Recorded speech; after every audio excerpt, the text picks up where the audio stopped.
Boa noite, irmãos. Graças e paz. Amém? Vamos abrir a palavra do Senhor no Salmo 119, o verso do número 33.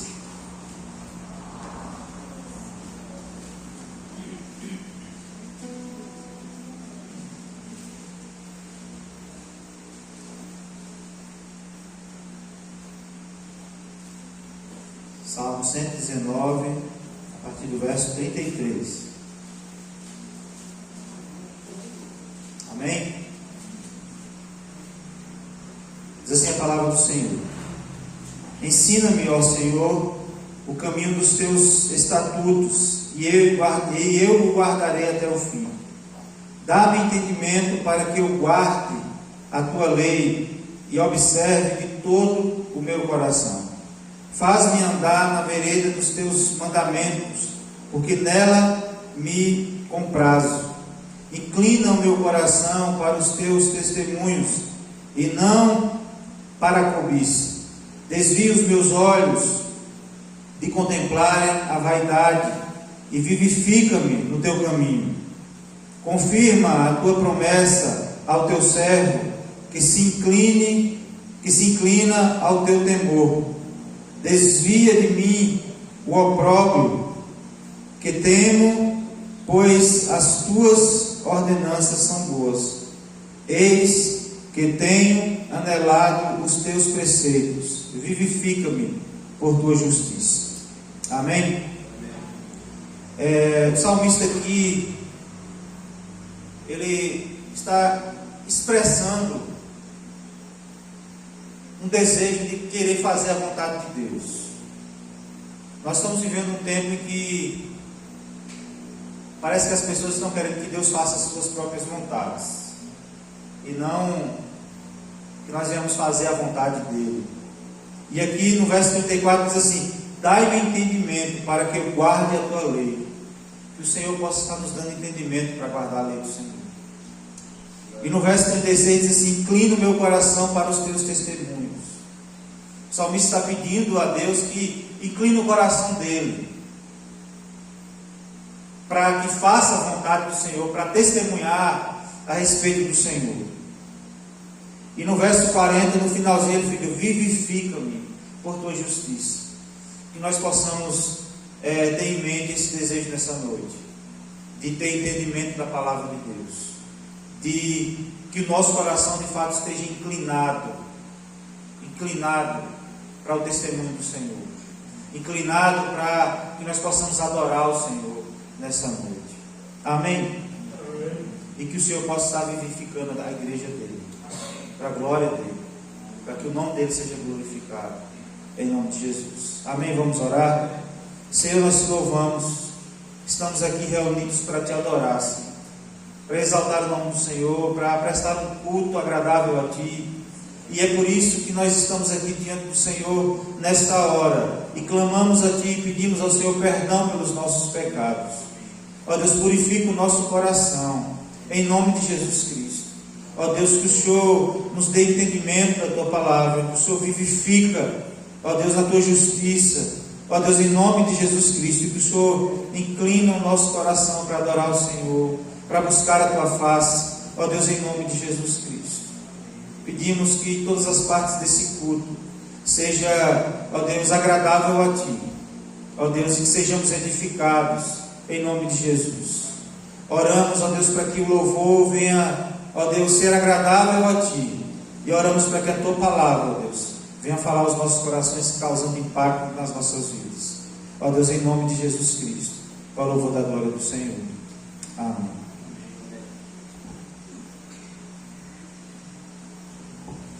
Boa noite, a graça e a paz. Amém, irmãos? Amém. Vamos ficar em pé para louvarmos e exaltarmos o nome do nosso Senhor. Estamos aqui nessa noite porque confiamos nele, confiamos na força do seu poder. Louvado seja o nome do nosso Deus.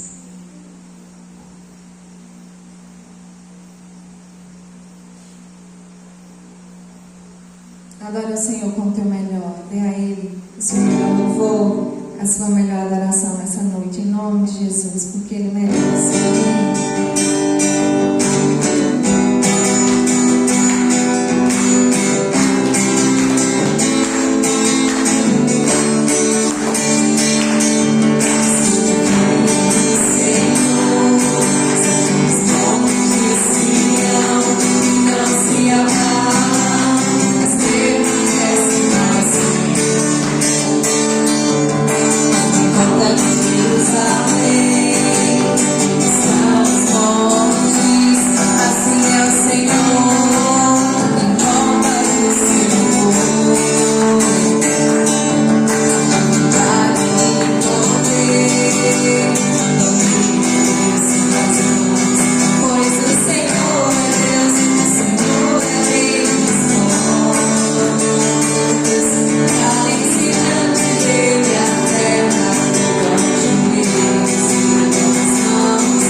Louvado seja o nosso Deus. Olhe para a pessoa que está do seu lado e diga: ei, Deus está aqui. Você crê? Eu creio que o Senhor está aqui no nosso meio. Deus está aqui. Aleluia. Tão certo como ar que eu respiro. Tão certo como a manhã que se levanta.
seja o nosso Deus.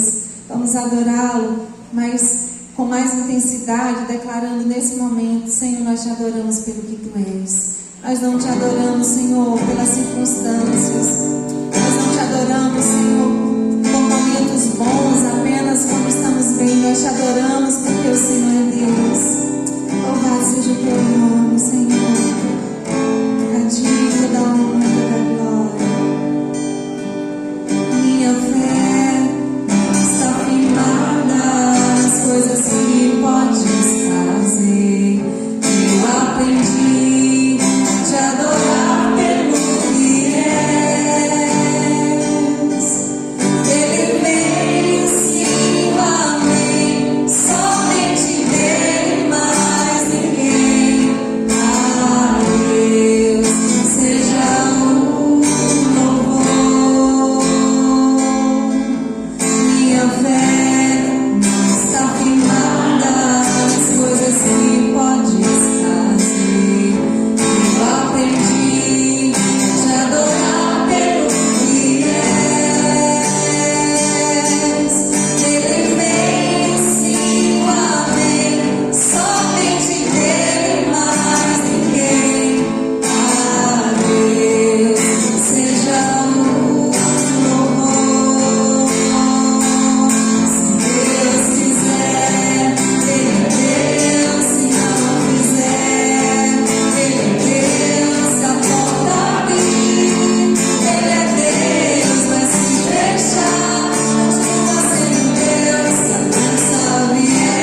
Amém, irmãos?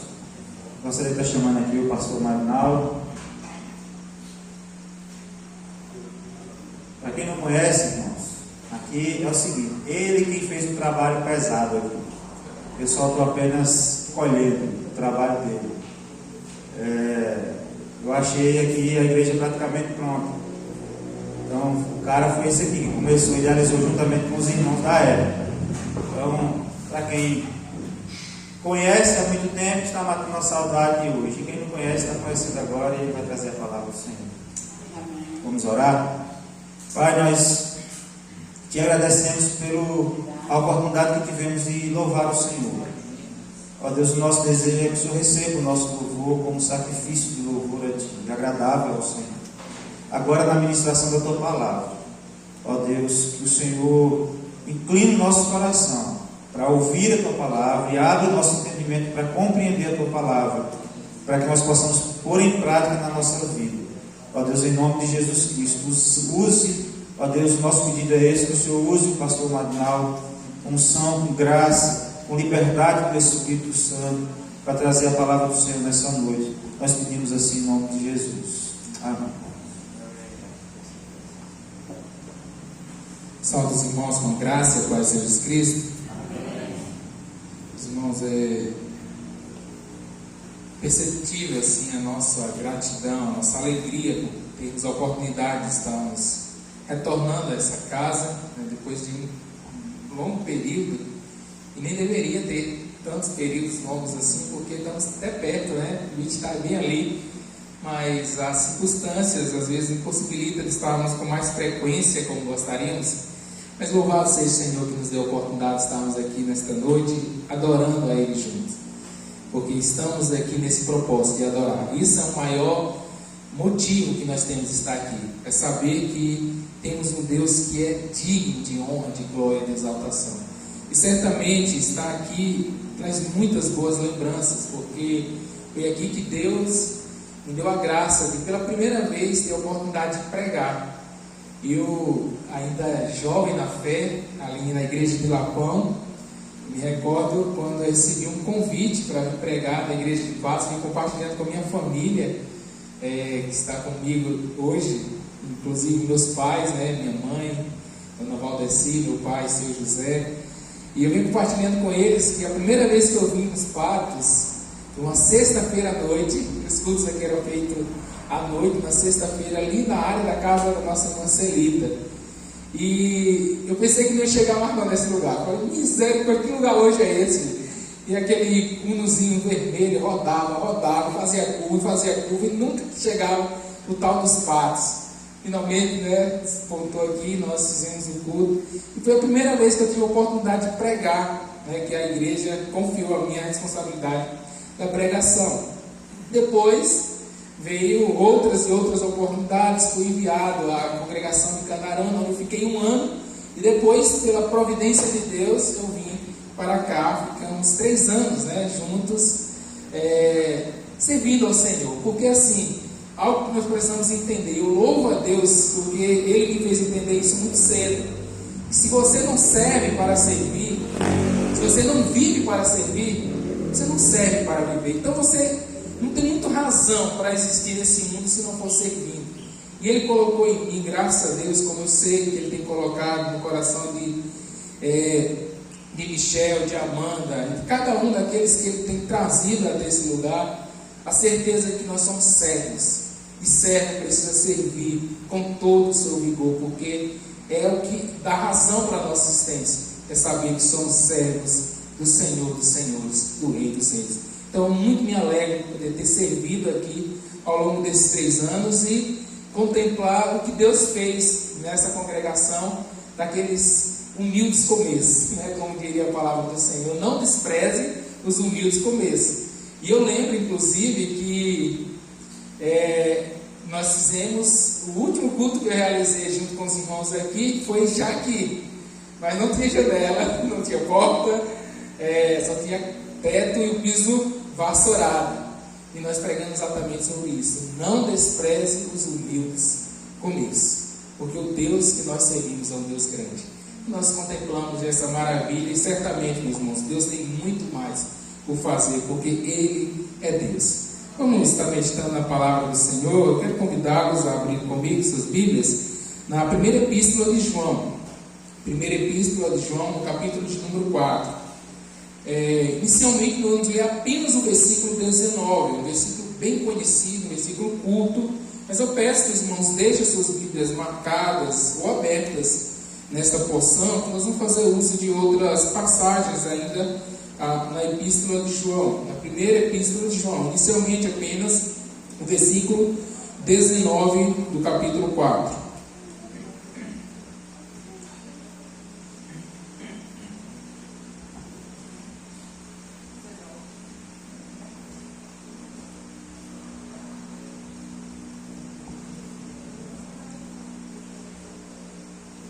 Primeira epístola de João, capítulo 4, versículo 19, diz assim a palavra do nosso Deus: nós amamos, porque Ele nos amou primeiro. Vamos repetir todos juntos?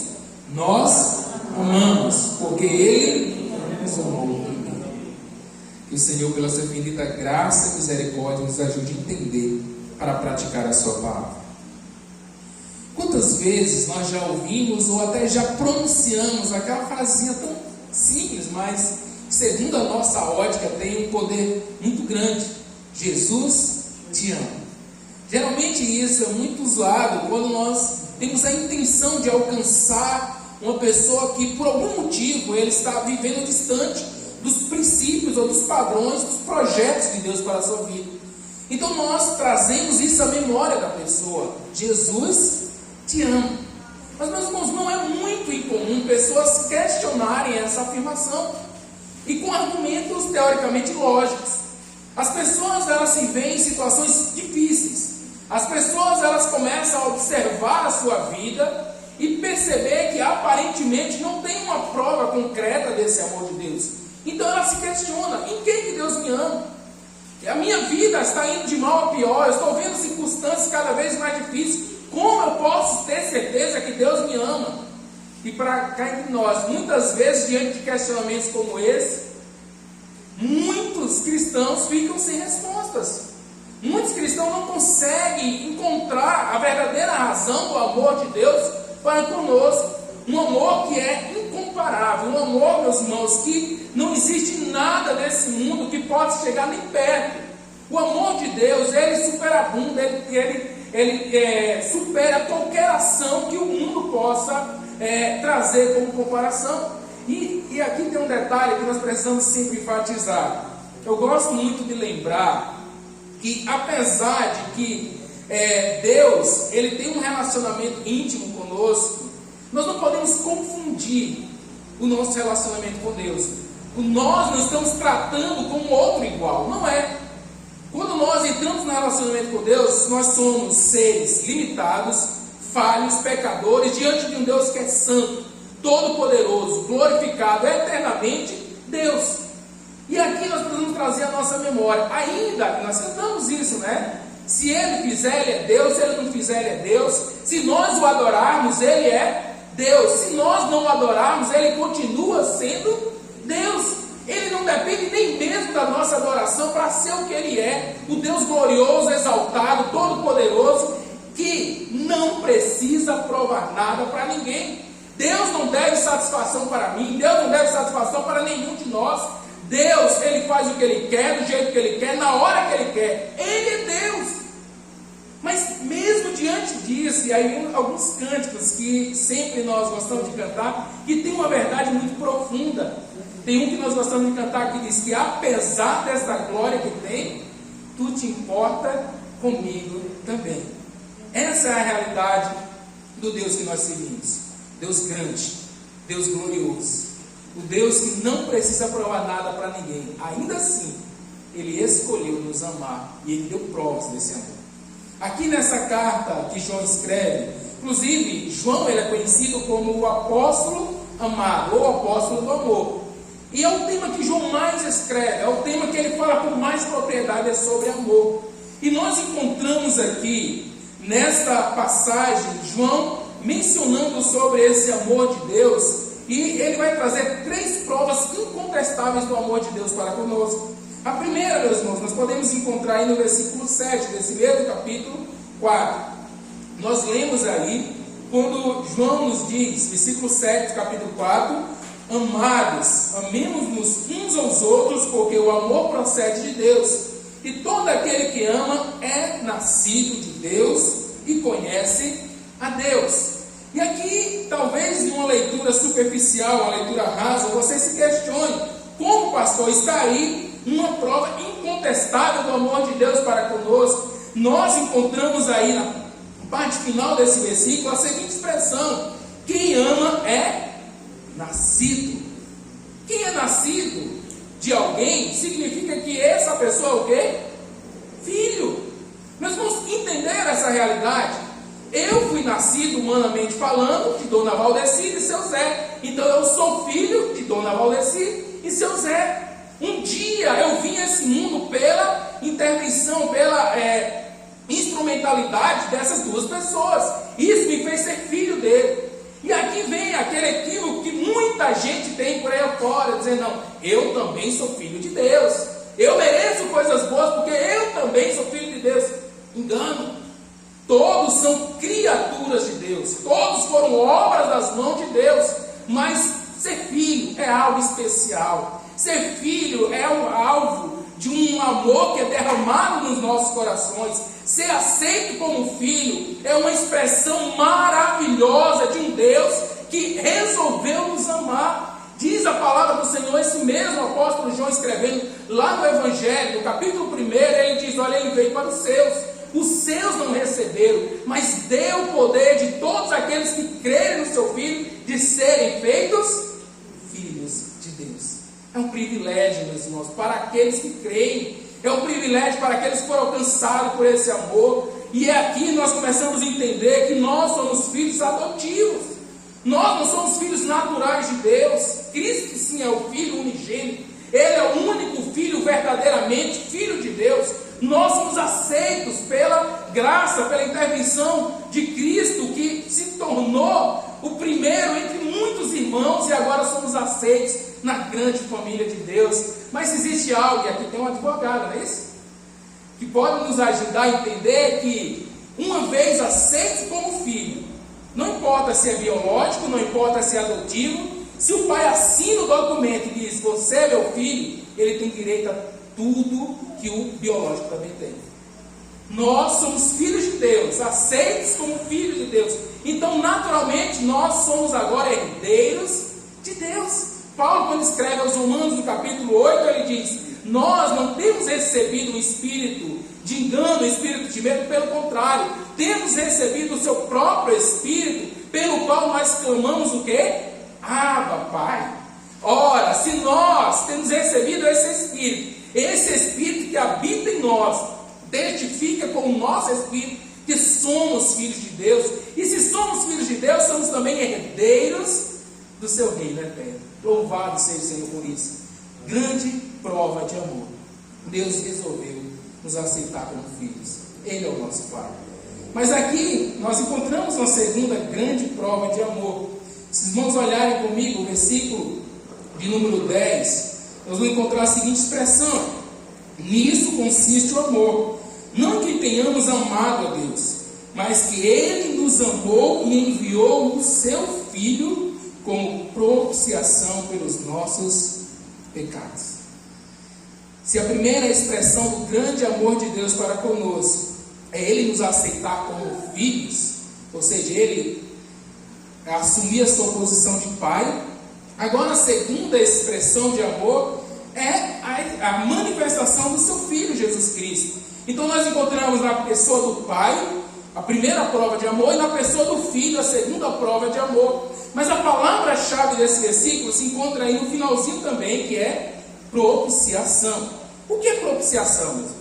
Propiciação é uma ação que alguém faz na intenção de aplacar a ira de alguém. Então é muito comum essa realidade. Você se encontra diante de alguém que, inclusive, pela lógica, é alguém que é mais poderoso que você, é alguém que tem mais autoridade que você. Então você faz alguma coisa buscando favor, buscando aplacar a ira, e ele ser favorável a você. Diante dessa realidade, a nível de informação, essa não era uma atitude incomum na época. Na época até mesmo antes de Cristo, e na época de Cristo, e posteriormente a Cristo, muitas pessoas religiosas tinham uma prática de colocar todos os atos naturais, tragédias, catástrofes, todo tipo de coisa que acontecia, eles classificavam como algum Deus que estava irado. Então era comum eles fazerem o seguinte: aconteceu um terremoto, aconteceu uma grande enchente, aconteceu alguma tragédia, Deus está irado conosco, então vamos fazer algum sacrifício, vamos fazer alguma coisa para aplacar a ira desse Deus. Lembra da passagem de Jonas? Diz que Jonas estava lá num barco que estava para cima e para baixo, num mar revolto, e diz que todos os tripulantes, cada um foi fazer um sacrifício ao seu Deus, buscando aplacar a ira, porque algum Deus deve estar irado. E diz que Jonas estava lá dormindo. E aí os outros dizem: que é? Todos nós estamos aqui aflitos e você não está nem preocupado. Eu disse: não sei por que o mar está assim. E o que nós vamos fazer? Não, me lance fora do mar, do barco, e tudo vai se acalmar. Exatamente isso aconteceu. Então veja, o sacrifício ali para apaziguar a ira de Deus foi exatamente lançar Jonas fora do barco. Mas aí vem a parte até complicada de se falar. Entre essas tentativas de aplacar as iras dos deuses, falsos deuses por sinal, havia não muito em comum a prática de sacrificar os seus próprios filhos. Agora imagine que coisa terrível. Um pai acha que porque aconteceu alguma coisa, o Deus está irado. Então ele pegava o seu filho e colocava diante daquele falso Deus e tirava a vida do seu próprio filho, tentando aplacar a ira desse Deus. Havia um Deus conhecido como Moloque, que ele era um Deus que, segundo a crença das pessoas, era um Deus que era responsável por trazer a prosperidade, a chuva e a prosperidade na colheita. Então, quando as coisas não iam bem, não havia chuva, os pais pegavam um dos seus filhos, colocavam dentro de um grande caldeirão e colocavam fogo e queimavam em holocausto a esse Deus Moloque, seu filho vivo. Que absurdo, não é? Agora nós imaginamos, Deus, Ele não exige de nós que nós façamos coisas como essa. Pelo contrário, Ele mesmo é que provê os meios para que a sua própria ira seja aplacada. E aqui nós temos um exemplo maravilhoso. Diz que um homem chamado Abraão tinha um filho que é o filho da promessa. E um dia Deus vira para Abraão e diz: Abraão, eu quero seu filho. E Abraão, obediente como era, diz que ele sobe até aquele monte junto com Isaac, e ele estava pronto para sacrificar o seu filho, mas ele ouviu algo do seu filho que cortou o seu coração, dizendo: olha, pai, Isaac conhecia o sacrifício, Isaac sabia tudo que era necessário para fazer o sacrifício. Está aqui a lenha, está aqui o fogo, está aqui o cutelo, está aqui tudo preparado, o altar já está montado, tudo está pronto, mas está faltando algo, pai. Cadê o cordeiro? Diz que Abraão vira para Isaac e diz: Deus proverá. E exatamente no momento em que Abraão ele pega o cutelo, que na verdade é uma espécie de um facão de açougueiro, pronto para esquartejar o seu filho, pronto para tirar a vida do seu filho. E aqui vem um detalhe importante ser mencionado, meus irmãos.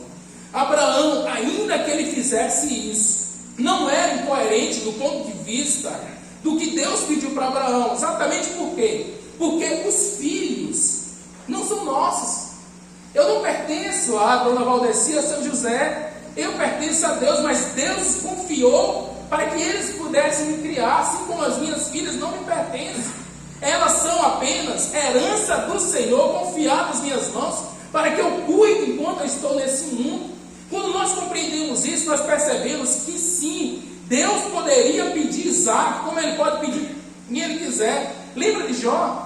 Quando Deus toma para si os filhos de Jó, Jó entende que, na verdade, Deus não tirou nada dele, porque Deus deu, Deus tomou, bendito seja o nome do Senhor. Deus poderia ter tomado Isaac para si, mas a intenção de Deus ali era perceber a obediência de Abraão. E diz que quando Abraão levanta o cutelo e diz: não faça isso, ele vira para o lado e esse está ali o cordeiro, porque Deus é o Jeová Jireh.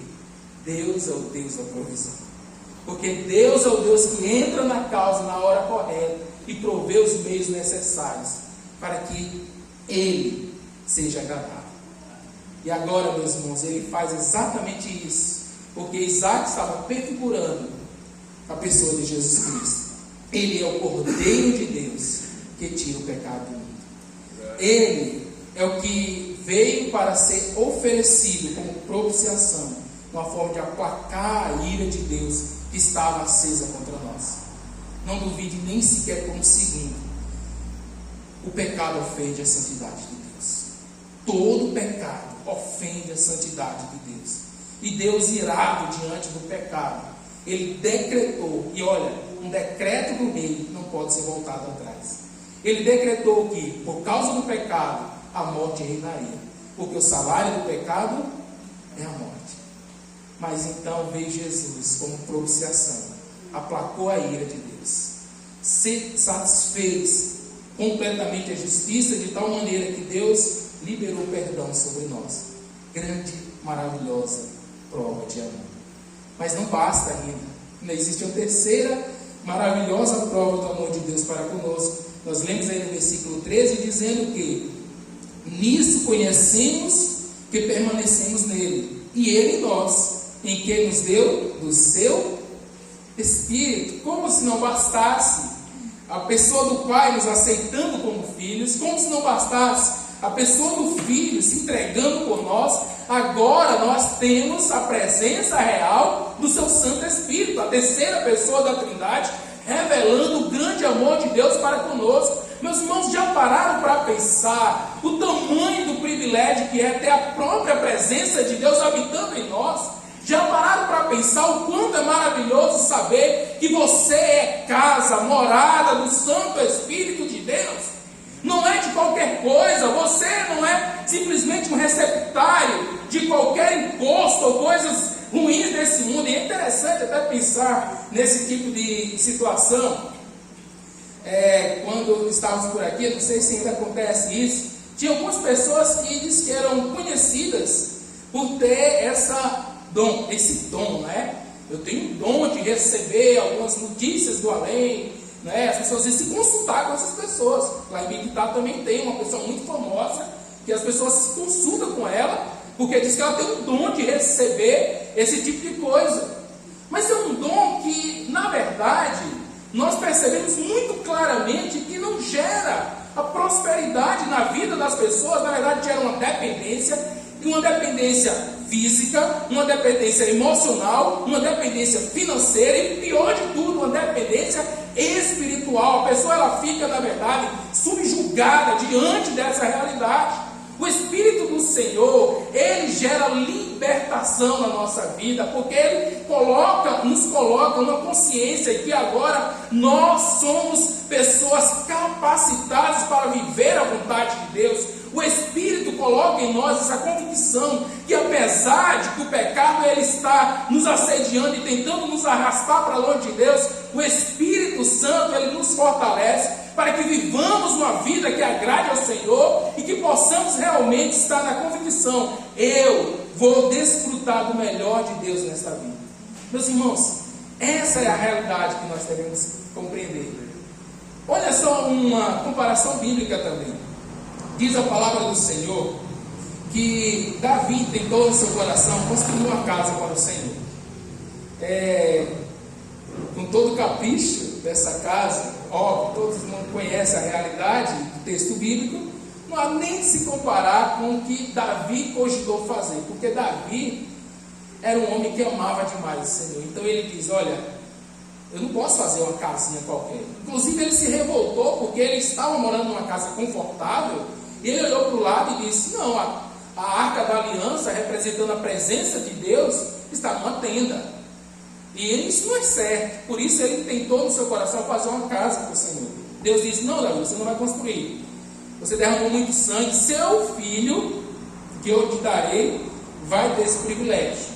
E Salomão veio com muita sabedoria, com muitos recursos e com paz, né? Tirou todas as guerras que havia ali e gerou todo o ambiente propício para que Salomão edificasse a casa.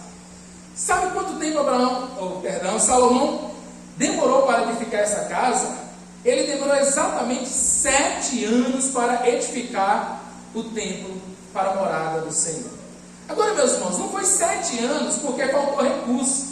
Eu gosto de mencionar que às vezes conosco acontece assim, intenta fazer uma obra, e aí a gente vai todo empolgado, né? Faz o alicerce, começa a encostar o material, aí de repente você calcula direito e diz, eu não deveria ter começado, o dinheiro não vai dar.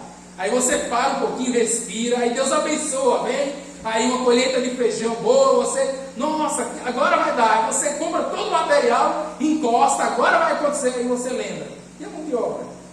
Vamos parar mais um pouquinho, esperar mais um tempinho. E essa é a nossa realidade. Muitas vezes isso acontece, as coisas demoram por falta de recursos. No caso de Salomão não foi assim. Diz que era tanto recurso, chegou um momento que Salomão precisou dizer, não, pode parar de trazer coisas, já é o suficiente. O povo tinha um coração voluntário, disposto a ofertar, a trazer recurso para a construção da obra, mas mesmo assim demorou 7 anos, porque não era qualquer obra, era uma obra para a morada do Deus Santíssimo. Então ele fez uma casa suntuosa, maravilhosa, linda.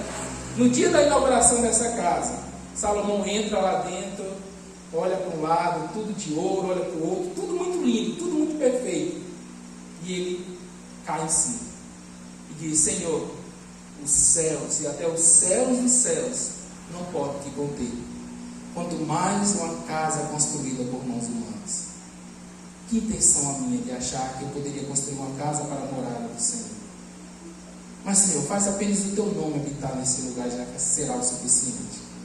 E exatamente isso Deus fez. O grande templo de Salomão, no qual Deus derramou da sua glória, havia apenas a habitação do nome de Deus, como continua sendo. Mas nossas vidas é diferente, porque nós não somos feitos por mãos humanas. A própria mão do Senhor nos fez e nos fez para o louvor da glória. Por isso, Ele sim pode habitar em nossas vidas, porque somos obras das mãos do Senhor. Deus nos ama, mesmo não precisando provar, Ele prova porque Ele nos aceita como filhos. Mesmo não precisando provar, Ele prova entregando o seu Filho por nós.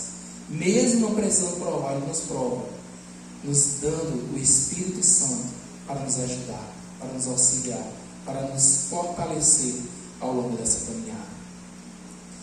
E aqui nós percebemos que, na verdade, Ele ainda traz, além dessas provas de amor, Ele traz a consciência da consequência natural de ser amado por Deus. E sabe qual é a consequência natural de ser amado por Deus? Ser mais do que vencedor.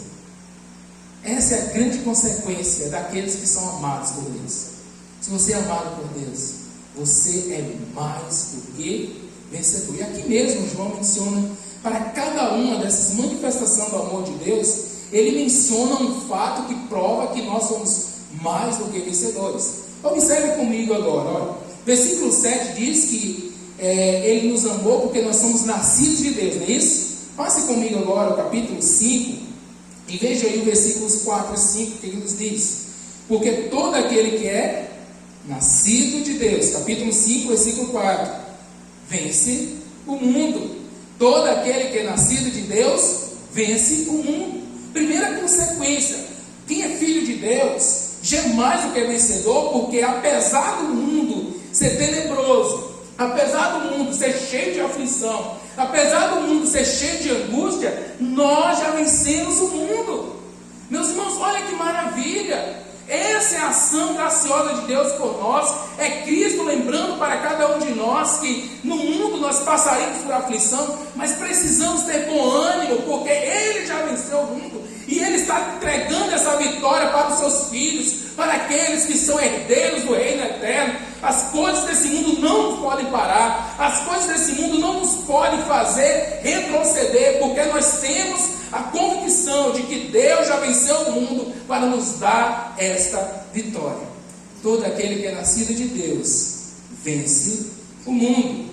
Segundo aspecto que comprova que nós somos mais do que vencedores, ele nos lembra, no versículo 3, que o Filho, ele também foi entregue como prova de amor. Agora leia comigo lá no capítulo 2, Um versículo muito conhecido, por exemplo, quando se fala de congressos para jovens, quando se fala de algum tipo de evento que vai ser voltado para os jovens, gosta de usar esse versículo como tema. O final do versículo 13 diz: jovens, vos escrevo porque vencestes o maligno.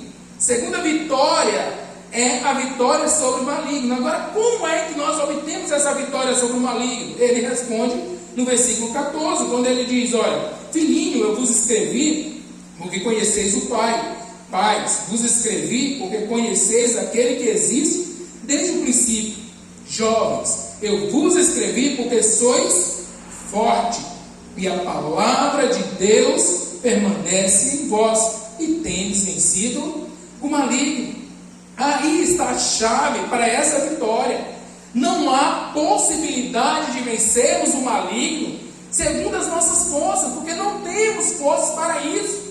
Meus irmãos, nessa batalha, é uma batalha que nós não temos condições de travar pelas nossas forças. O inimigo, ele é sagaz, o inimigo, ele é cruel. E eu gosto sempre de trazer a nossa memória, como nos diz a palavra do Senhor. O inimigo, ele não brinca de matar, ele não brinca de roubar, ele não brinca de destruir. Ele mata, rouba e destrói, porque ele veio para isso e ele faz muito bem. Mas nós temos uma segurança, que aqueles que têm a palavra de Deus guardada no seu coração, aqueles que realmente estão submissos à vontade de Deus revelada, que é a sua palavra, esses têm a vitória sobre o maligno. E quem é a palavra de Deus?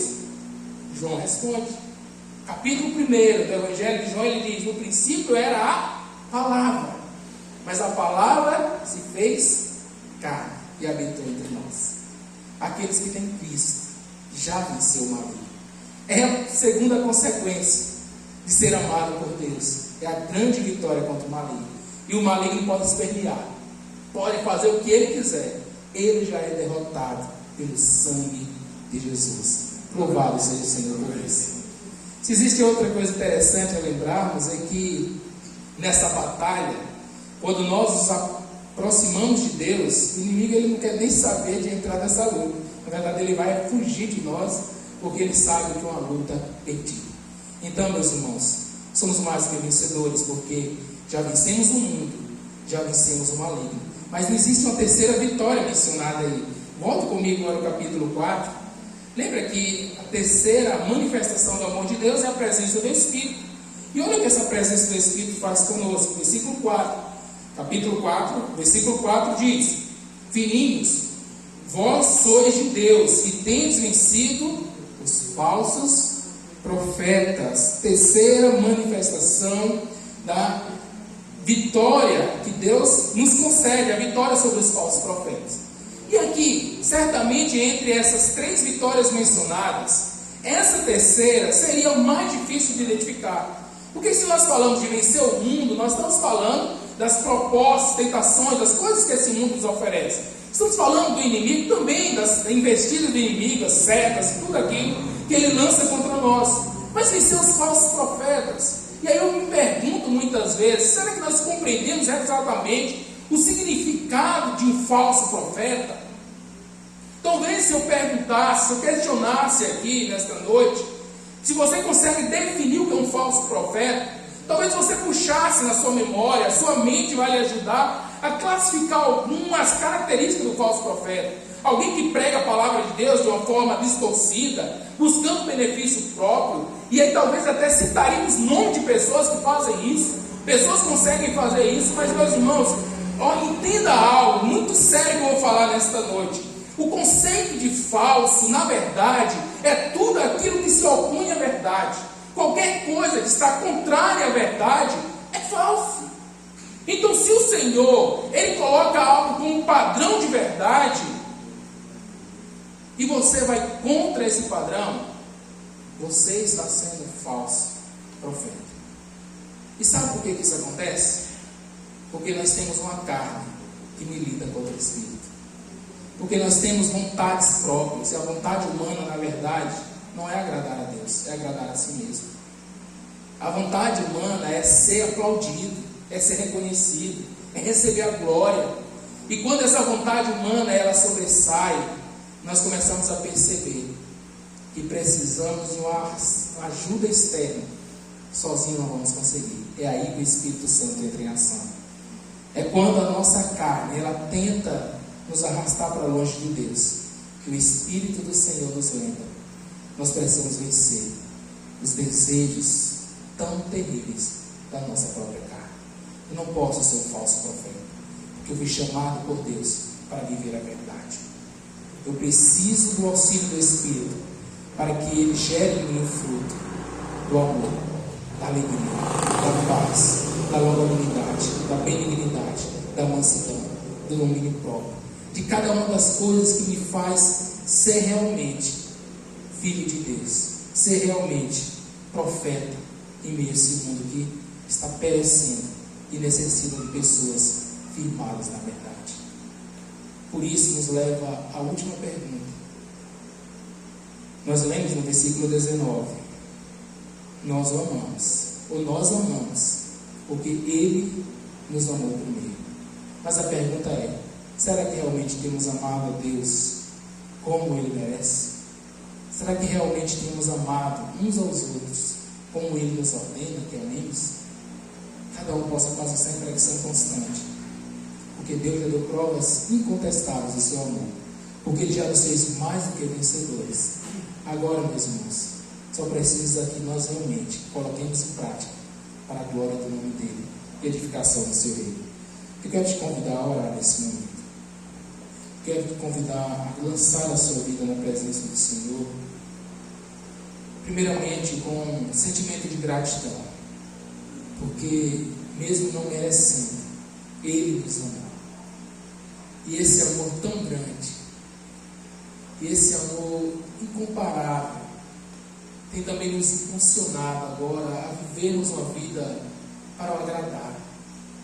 Deus, não permita que sejamos ingratos, não permita que não vivamos de acordo com aquilo que já recebemos, porque, Pai amado, seria algo incoerente da nossa parte não compartilhar esse amor que o Senhor tem enchido nossa vida, nosso coração.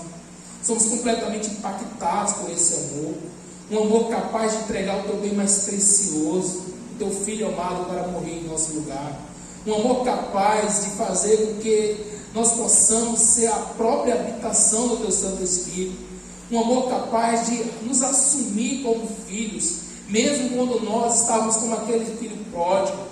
Deus, certamente muitos daqui viveram essa realidade, e muitos ainda estão vivendo essa realidade de se distanciar, de desgastar a herança do Senhor, de desperdiçar aquilo que o Senhor tem dado de mais precioso. Mas mesmo quando estamos manchados pelo pecado, seu Deus, muitas vezes sujo, fedendo a lavagem de porcos, porque o pecado ele faz isso em nós, ele nos deixa, seu Deus, encardidos, miseráveis.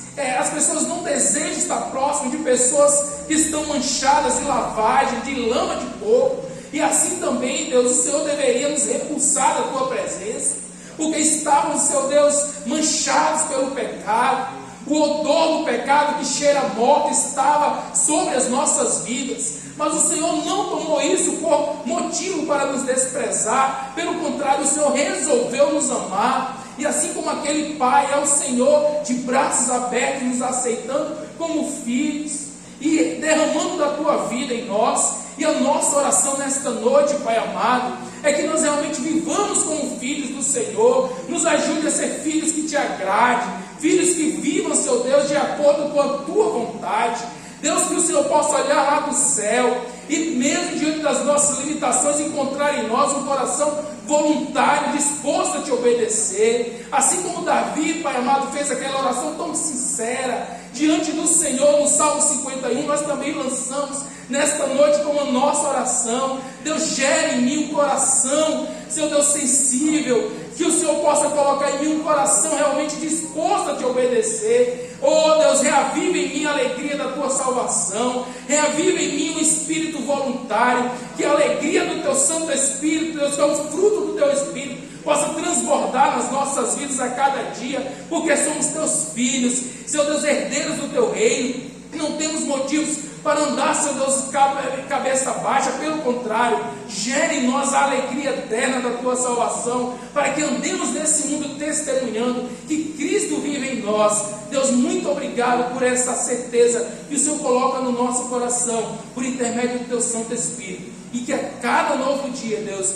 essa convicção possa ser mais viva nas nossas vidas, porque nós precisamos, Deus, do auxílio do Senhor para sermos verdadeiros profetas do Senhor nesse mundo. Não permita, Deus, que a falsidade, que a mentira venha, Senhor Deus, estar na nossa boca, Senhor Deus, desprezando o chamado do Senhor em nossas vidas, mas que nós sejamos verdadeiros profetas do Senhor, firmados na verdade, para a edificação do Teu reino e glorificação do Teu nome. Assim nós oramos, Deus, e Te agradecemos por tudo, em nome santo de Jesus. Amém. Graças a Deus. Eu agradeço ao Senhor por essa rica oportunidade de estar com os irmãos, poder compartilhar a palavra do Senhor. Só pedir aos irmãos mais uma vez, sempre que a gente tem a oportunidade, não podemos perder a oportunidade de rogar as orações dos irmãos. Sei que os irmãos sempre recordam da gente em oração, mas nós reforçamos isso, que é algo necessário. Sabemos que o reino de Deus, ele é tomado por esforço.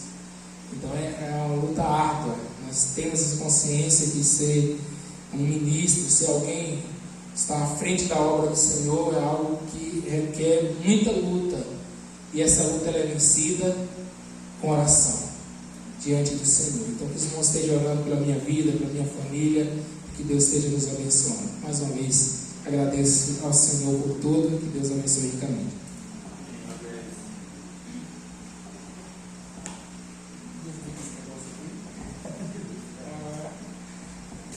Amém, irmãos?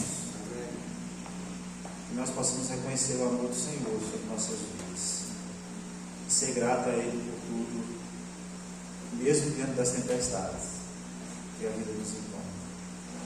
Amém? Realmente eu vinha pensando, falei, rapaz, tanto tempo aqui já, e Marinaldo nunca tinha chamado Marinaldo. Foi realmente porque eu também nunca tinha chamado, mas não foi maldade minha não. Foi só, eu tenho o costume de ver a luta do povo e falar assim, ficar assim, é meu trabalho, não tem que estar chamando os outros não, o povo está na correria. Então, mas é um privilégio, nós aqui agradecemos a presença dos irmãos, a igreja que fazia parte do seu tempo sempre desejou isso, nunca esquecer de você. Volta e meia sua orelha deve coçar, a gente fala e fala bem, Então, você foi bênção na vida dos irmãos aqui, isso marcou a vida deles. E isso a gente louva a Deus também. Amém? Eu queria também agradecer a presença dos pais. Eu cheguei ali com o meu nome do Senhor, aí ele falou, eu sou o pai de Marinaldo. Aí eu lembrei dela. Dele eu não tinha conhecido ainda, mas ela eu lembrei. Deus abençoe. Está sempre que Marinaldo puder vir aqui, venha conosco também. Uma novidade, irmãos, Dona Lourdes está aqui conosco também, nos visitando, veio passar o fim de semana com a família. Estou orando por ela, a gente sabe das lutas que ela tem enfrentado, mas o Senhor é poderoso para fazer a senhora suportar toda a luta e toda a tempestade. A tempestade vem sobre todos, a diferença nossa é que o Senhor está conosco. Que Deus abençoe a senhora. E Tamar também, que está conosco, nos visitando, Deus abençoe, em nome de Jesus. Tem mais? Só isso mesmo? A novidade ali de aparecer a Margarida, eu falei. É a Gisélia, que está trabalhando em Irecê. Espera aí.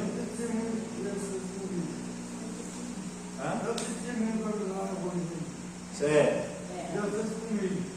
Tá bom. Amém. Gisélia, irmã dele também, está aí conosco. Gisélia está trabalhando em Irecê e está ficando mais lá do que aqui. É o que está acontecendo com alguns irmãos, estão indo arrumar emprego de Irecê. Isso é um problema. Mas, graças a Deus, é um problema e é uma solução. Todo mundo precisa trabalhar. Mas que Deus abençoe, em nome de Jesus. Tamar quer falar, Tamar?